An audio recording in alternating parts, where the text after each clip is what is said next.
Hello everyone and welcome back to our channel. In this video, we are diving deep into Jackie Chan's incredible backstory. So, grab your snacks, sit back, and enjoy the video. For years, Jackie Chan was the guy who got hit by cars. The guy who fell down staircases. The guy who got set on fire. He was paid almost nothing. Sometimes risked his life for the equivalent of $5 a day. He slept on construction sites. He ate one meal if he was lucky. He once fell so hard off a rooftop that he was unconscious for 2 days and had to pawn his watch to pay the hospital bill. A hospital bill from an injury he got at work. In 1973, everything seemed like it was about to change. Bruce Lee was dominating the world. Hong Kong was hungry for action heroes. Studio executives noticed Jackie's raw, explosive talent and gave him his first real shot. 2 starring films. Little Tiger from Canton, Shaolin Wooden Men. They wanted him to be the next Bruce Lee. So Jackie tried, and he failed. Because you cannot be Bruce Lee. You can only be yourself. The films bombed badly. Critics dismissed them. Audiences didn't connect. The studios moved on. And Jackie Chan found himself back where he started, doing stunts, watching other men become stars, wondering if his moment would ever come. He was in his early 20s. He'd spent his entire childhood in a factory of pain, mastered one of the most physically demanding art forms in human history, nearly died multiple times as a stuntman, and the world didn't care. Not yet. His father wrote him letters from Australia. Come home, Jackie. Give up. Come cook with me. He almost did. Then came director Yuen Wu-ping. And one conversation that changed everything. Yuen had an idea. Stop trying to make Jackie a Bruce Lee clone. Lean into what makes him different. The elasticity, the comedy, the vulnerability. Make an action hero who gets hurt, who falls and stumbles and gets back up and laughs while doing it. Make the audience root for him, not worship him. The result was Snake in the Eagle's Shadow, 1978, followed immediately by Drunken Master. Both films were monster hits, not just in Hong Kong, across Asia. Audiences had never seen anything like it. A martial arts star who mugged for the camera, who made you laugh and gasp in the same second, who seemed genuinely breakable and was more compelling for it. Jackie Chan had finally figured out who he was. Not the next Bruce Lee, something entirely new. Buster Keaton with fists, Charlie Chaplin with a roundhouse kick.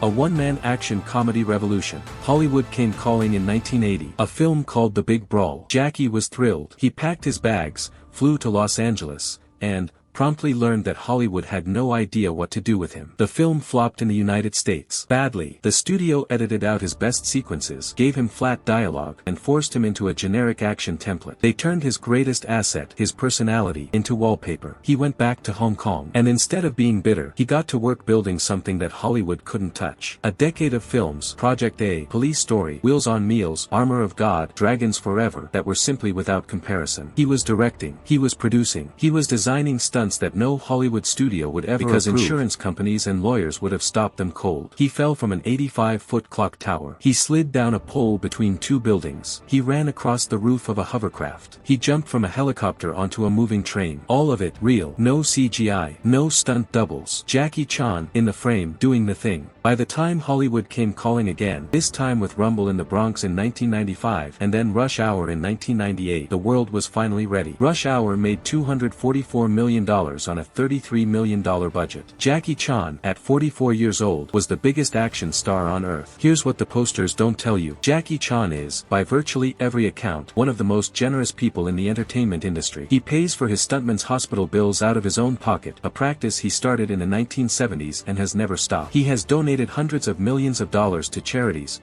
conservation projects, and disaster relief across Asia. He drinks tea obsessively. He collects vintage cars. He is, by his own admission, a terrible father. A confession he makes publicly, and with visible grief. He was rarely home. His son JC grew up largely without him. Jackie has said, in interviews, that the price of his career was a family he could never quite hold on to. He has also spoken about loneliness at the peak of fame, the paradox of being beloved by hundreds of millions and feeling profoundly unknown. In a rare honest interview, he said, "Everyone knows Jackie Chan. Nobody knows Chan Kong Sang. Everyone knows Jackie Chan. Nobody knows Chan Kong Sang." In his 60s and 70s, rather than retreat into comfortable retirement, Jackie leaned deeper into character work. Films like The Foreigner in 2017 showed a side of him audiences had never seen: raw, wounded, restrained. No acrobatics, no punchlines, just an old man's grief weaponized into something terrifying. Critics who had written him off as a stuntman in a costume suddenly sat up straight. His body, after decades of genuine physical punishment,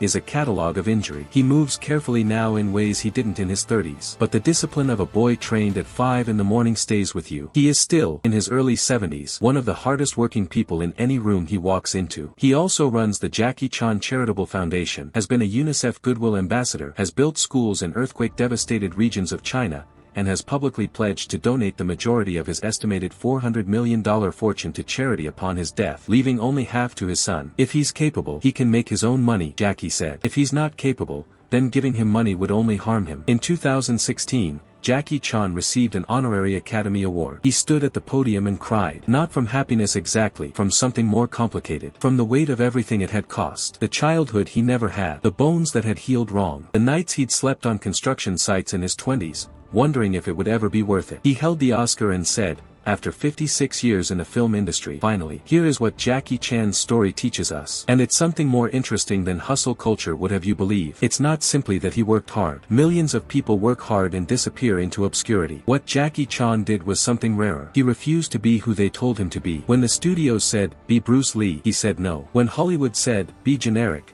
he went home and made the movies he wanted to make. When the world asked him to be invincible, he made himself human. Visibly breakable, comically fallible, and paradoxically, that's what made him impossible to forget. He didn't become a legend by being perfect. He became a legend by being willing to fail in front of everyone, and get back up with a grin. A child sold into an opera school at 6 years old. A stuntman paid $5 a day. An action star who Hollywood rejected, twice. A man with a plastic plug in his skull and a smile that somehow still reaches his eyes. Chan Kong Sang. The Cannonball. Jackie Chan. Some people are built by comfort, and some people are built by fire. Jackie Chan is what fire makes when it has something worth burning for. Hope you guys enjoy the video. For more stories, subscribe to our channel. Goodbye.